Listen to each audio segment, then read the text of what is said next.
अब last topic पे बात करते हैं कि अपना शो डिज़ाइन करते हुए किन किन बातों का ख्याल रखना बहुत ज़रूरी है। Episode 7, Part 3. Points to consider while designing your show. Not just RJ Tutorials by RJ Himangi. एक बात हमेशा याद रखना, FM is all about music. आपकी सारी बातें पहले म्यूज़िक में डूबेंगी और उसके बाद परोसी जाएंगी।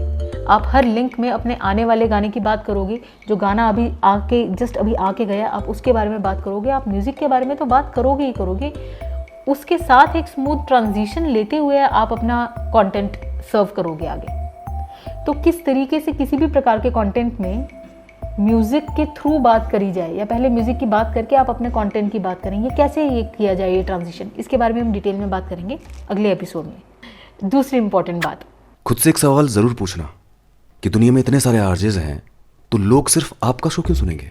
आप उसे क्या दे रहे हो ऐसा?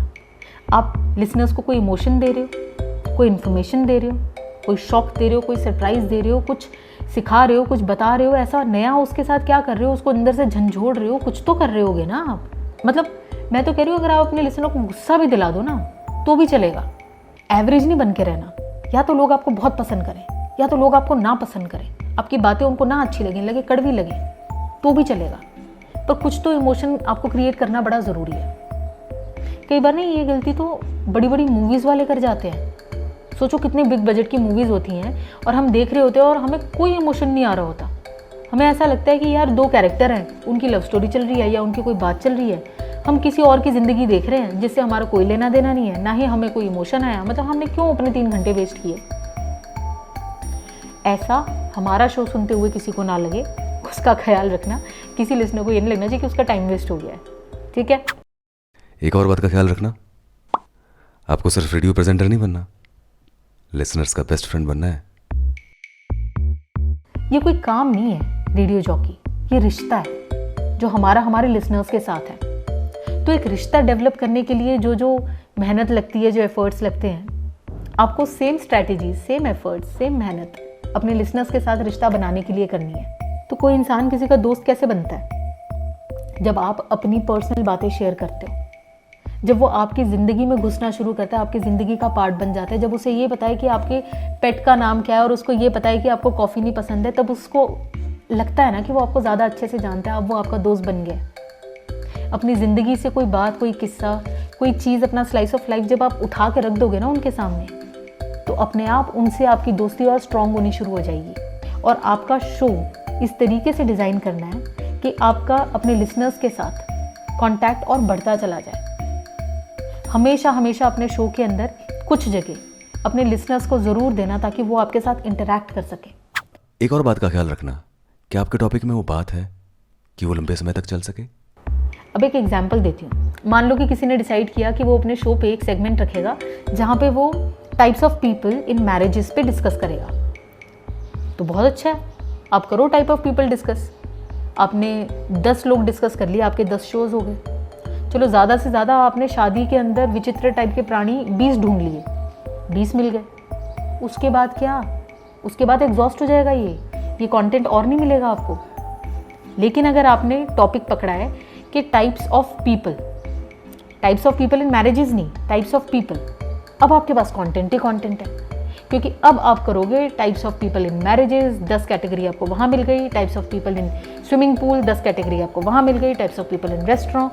तो समझे कि उस आपके टॉपिक के आसपास ही होता है उसका वास्ट वाला version.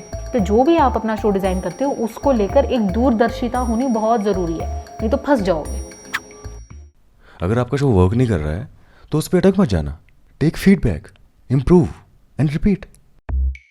Never ever get fixed on anything. माना कि आपने बड़ी मेहनत करके बहुत जद्दोजहद से अपना शो, अपने सेगमेंट्स और सारी चीज़ें डिज़ाइन करी हैं, लेकिन अगर आपको उतना तगड़ा रिस्पॉन्स नहीं मिलता अपने लिसनर्स से, तो चिपके मत रहो उस प्लान के साथ। अपनी गलतियों से सीखो, लिसनर्स से, लोगों से, ऑडियंस से फीडबैक लो, अपनी फैमिली से, क्रिएटिव लोगों से भी फीडबैक लो और नॉन क्रिएटिव लोगों से भी फीडबैक लो। अपने ऑफिस के लोगों को अपना काम दिखाओ, उनसे भी फीडबैक लो। फीडबैक के लिए तो जितना ओपन रहोगे ना उतना आगे बढ़ोगे।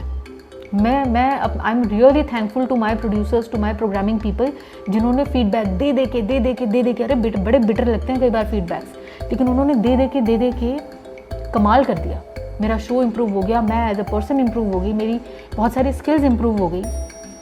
अब सीखते ही तब हो ना जब आप गलती करते हो, लेकिन सिर्फ गलती करने से नहीं सीखोगे। गलती करने के बाद कोई उसको सुधारने की कोशिश करेगा और आप उसके लिए ओपन हो, तब जाके आप सीखोगे। So feedback is very very important. और अगर आपने एक शो डिज़ाइन कर लिया है तो उसके साथ एक्सपेरिमेंटल रहो, चेंज करते रहो, करो हिट एंड ट्राई। देखो ये नहीं वर्क करा तो कुछ और ट्राई करके देखो, ठीक है। तो क्रिएटिविटी वही होती है, क्रिएटिविटी बड़ी फ्लूइड होती है, बहुत फ्लेक्सिबल होती है, फिक्स नहीं होती। And last but not the least, हमेशा याद रखना, ऑडियो मीडियम में इतनी स्ट्रेंथ है, इतनी ताकत है कि आप जो चाहो अपने लिसनर्स को इमेजिन करवा सकते हो। रेडियो बहुत ही पावरफुल मीडियम है क्योंकि ये ऑडियो मीडियम है। इसकी अपनी ऐसी क्वालिटीज़ हैं जो ऑडियो विजुअल मीडियम में भी नहीं है। अब जितना हो सके ना इस मीडियम के पोटेंशियल को 100% यूज़ करना। रेडियो की पावर क्या है, रेडियो क्या क्या मैजिक कर सकता है जो कई बार टीवी भी नहीं कर सकता, सब डिस्कस करेंगे अगले एपिसोड में।